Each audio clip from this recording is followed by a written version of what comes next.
Hello बच्चों, चलिए प्रश्न को देखते हैं। अभिकथन क्राई प्रोटीन्स का नामकरण उनकी क्रिस्टल प्रोटीन्स के कारण किया गया है। कारण क्राई प्रोटीन्स कीटों के आहार नाल के अम्लीय वातावरण में घुलनशील हो जाती है और फिर प्रोटियोलाइटिक क्रिया द्वारा जीव विषकोर फ्रेगमेंट्स मुक्त करती है। हमारे पास दिए हुए विकल्प हैं। विकल्प अ, ए और आर दोनों सत्य हैं और आर ए की सही व्याख्या है। विकल्प ब, ए और आर दोनों सत्य हैं लेकिन आर ए की सही व्याख्या नहीं है। विकल्प स, ए सत्य है लेकिन आर असत्य। विकल्प द, ए असत्य है लेकिन आर सत्य। विकल्प ई, ए और आर दोनों असत्य हैं। प्रश्न की मुख्य अवधारणा है मुख्य अवधारणा। इस प्रश्न की मुख्य अवधारणा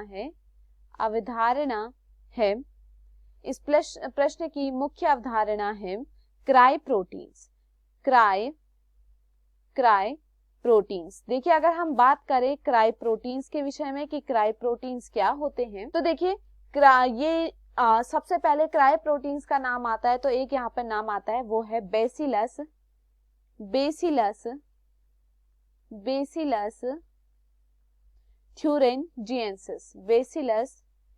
थ्यूरिनजिएंसिस। थ्यूरिनजिएंसिस। देखिए, अगर बात की जाए बेसिलस थ्यूरिनजिएंसिस के विषय में तो देखिए यह क्या है, इसके पास क्या होता है, इसके पास एक क्राइजीन होता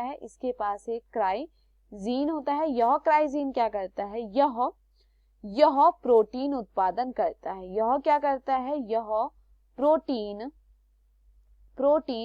उत्पादन करता है। यह क्राइजीन क्या करता है, यह प्रोटीन उत्पादन करता है जो क्या है, क्रिस्टलीय समावेशन से बनता है। यह किससे बनता है, यह क्रिस्टलीय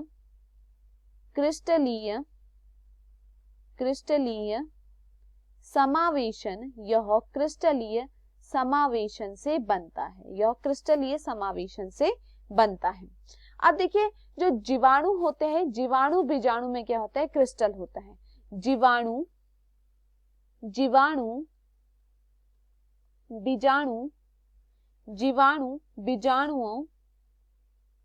बीजाणुओं में क्या होता है, बीजाणुओं में क्रिस्टल होता है। इनमें क्या पाया जाता है, इसमें क्रिस्टल पाया जाता है। इनमें क्या होता है, इनमें क्रिस्टल होता है।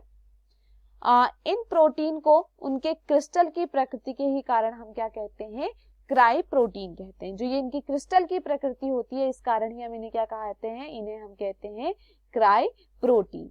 तो अगर पूछा जाए कि यहाँ पर कि ये प्रकृति क्यों कहा गई है, तो इसको क्योंकि ये क्रिस्टल के आकार के होते हैं या फिर हम कहें क्रिस्टल नुमा होते हैं, इनकी क्रिस्टल प्रकृति होती है, इस कारण हम क्या कहते हैं, क्राई प्रोटीन्स कहते हैं।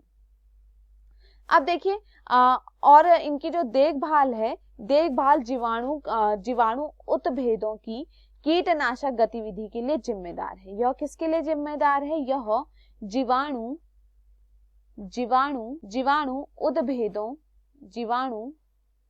उपभेदों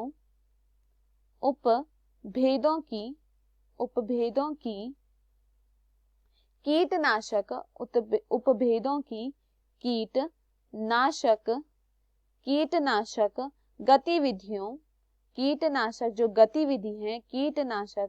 गतिविधियों के लिए यह क्या होता है, गतिविधियों के लिए यह जिम्मेदार होता है।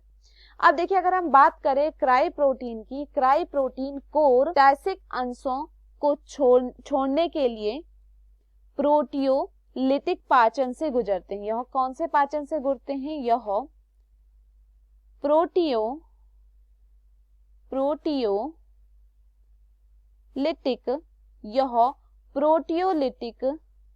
पाचन से गुजरते हैं। यह प्रोटियोलिटिक पाचन से क्या करते हैं, गुजरते हैं।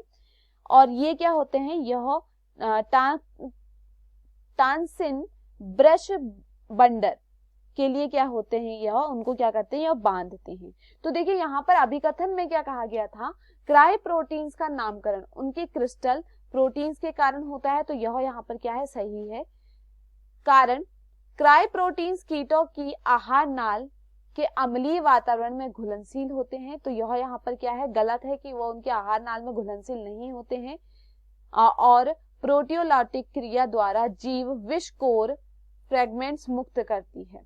तो देखिए यहाँ पर जो यह से कहा गया है कि जो आहार नाल अम्लीय वातावरण में यह घुलनशील होते हैं, तो यह गलत है, क्योंकि यह क्या होता है, क्रिस्टल के रूप में होते हैं, तो यह क्या करते हैं, उनकी आहार नाल पर क्या करते हैं, कीटों की आहार नाल को यहाँ पर क्षतिग्रस्त करने का कार्य करते हैं। अगर वो घुलनशील होते तो ऐसा नहीं होता, इस कारण यह यहाँ पर क्या हो जाता है, गलत होता है। तो यहाँ पर अभिकथन तो सही है, परंतु यहाँ पर कारण क्या है, गलत है। चलिए विकल्पों को देखते हैं। विकल्प ए और आर दोनों सत्य हैं, तो दोनों यहाँ पर सत्य नहीं है, तो यह गलत हो जाता है। विकल्प ए और आर दोनों सत्य हैं, यह भी यहाँ पर गलत हो जाता है। विकल्प ए सत्य है लेकिन आर असत्य, तो यह यहाँ पर क्या है, सही है। विकल्प ए सत्य है, तो यह गलत होता है। विकल्प ए और आर दोनों असत्य है, तो यह भी यहाँ पर होता है गलत। तो दिए हुए विकल्पों में हमारा सही विकल्प है विकल्प 100। मैं आशा करती हूँ आपको ये समझ में आया हो। धन्यवाद।